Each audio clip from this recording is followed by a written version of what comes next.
As you saw from the title slide, this Prezi is about Storybird, which is an interactive tool that allows users to create their own stories. Brian, Kaylee, and I are all ILA majors, so we thought this would be a good tool to use. You'll see from their slides that they walk you through Storybird in terms of how to create a story. I took a different approach, and I'm showing you an example of a lesson. So this story has already been published, which is why I can view it in this format, while they will show you the process for publishing and how to go about doing that. Now on to explaining the lesson, kind of the purpose behind this. So I have 4 ninth grade classes. In a few weeks we will be doing a unit on short stories. Night Calls is the first short story that we'll be reading, and the focus of the lesson will be about characterization, voice, and how that affects the text. So as you can see from this page, this is the cover of my book.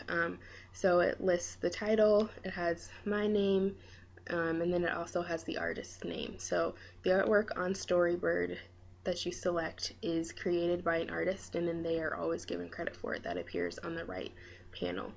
So the purpose of this lesson is to read a passage from the original text, which we will be doing now. So students get to choose a passage from the text, and we will have several options for them, but they get to go about making the choice for themselves. They will choose a passage from the text that they will use as their original piece that they're going to analyze and work towards. So this is the one I chose, and it reads, "I told my father about this during my next trip home, about how much the other girls enjoyed it, and I offered to do it for him one evening. I offered to steal into his room at night, crouch at the foot of his bed, and make the calls for him. He'd shaken his head ever so slightly. I've got the real thing outside my window," he said, and I got that from page 10. So just a brief background about this. This short story is about a girl who lives in South Africa, and she goes to boarding school. She returns to South Africa, returns back with her father, and while there explains this story to him.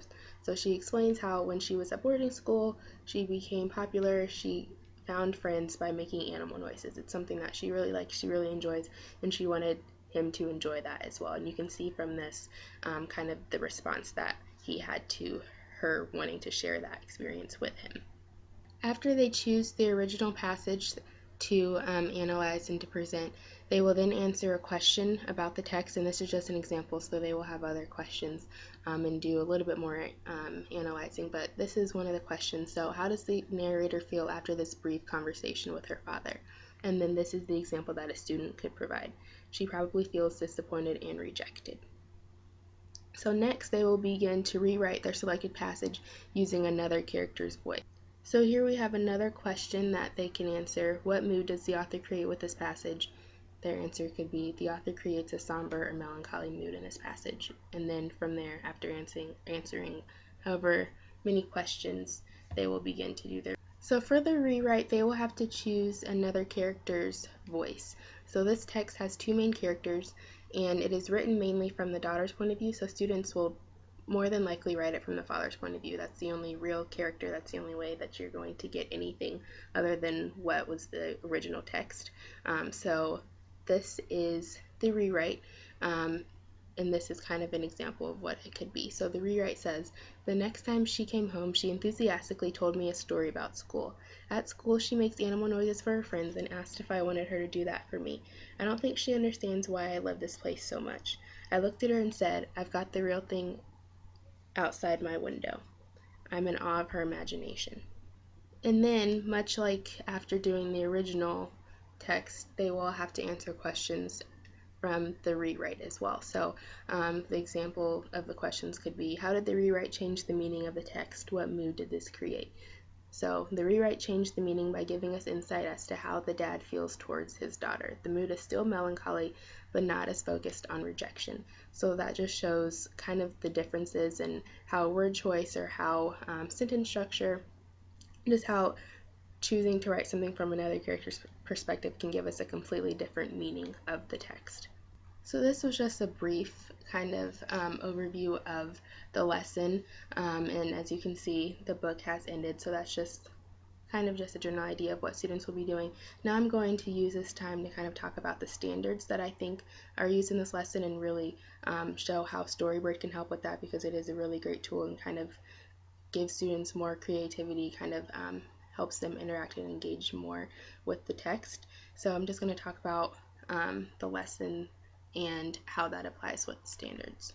So this lesson has several standards that go along with it, some that focus mainly on the text and how students utilize that, and then also other standards such as the one in speaking and listening that'll explain a little bit more of Storybird and how they can use that and really make sure that they're communicating properly to their classmates.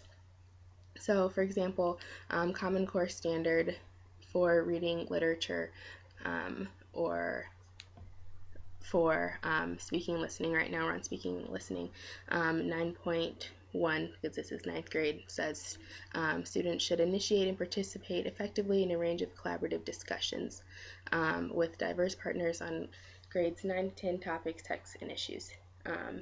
Things like that. So didn't see this from this lesson, but students would be communicating their ideas with their classmates. So they will actually present this lesson in the presentation to the class. Another lesson that, another standard that this lesson uses is speaking listening 9.2. So integrate multiple sources of information presented in diverse media or formats, evaluating the credibility and accuracy of each source.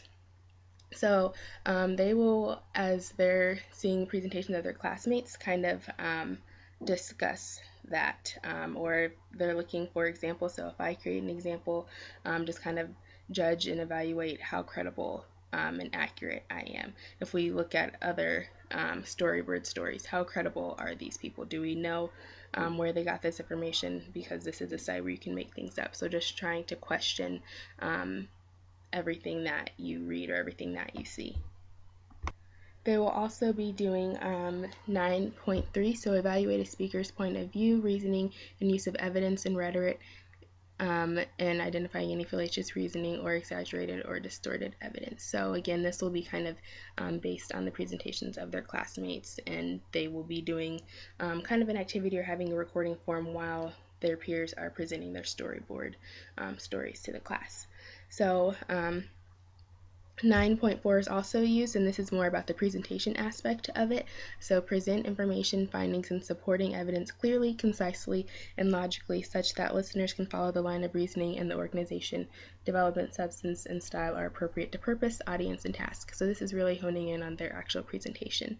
And then 9.5, which is making strategic use of digital media, which would be the Storybird project and presentations to enhance understandings of findings, reasoning, and evidence, and to add interest. So this is actually talking about the Storybird piece.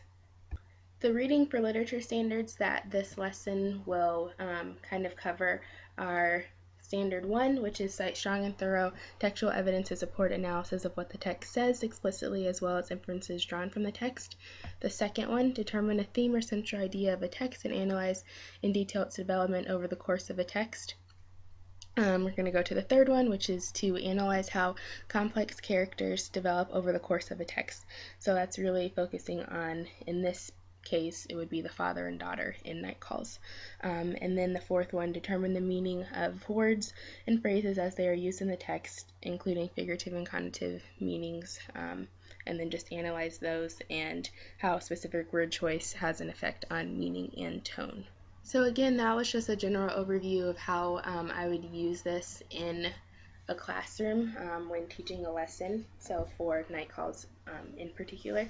But overall, I do like Storybird. There are some pros and cons, and we have that on another slide, but I do personally like it. I think it's a great tool, and it really allows for creativity. It's just neat that students get to actually create their own book, and then you'll see in some of the other presentations Brian kind of explains how you can actually purchase the book, which is really cool as well. So I think it's a great tool. I do plan on using it in my classroom.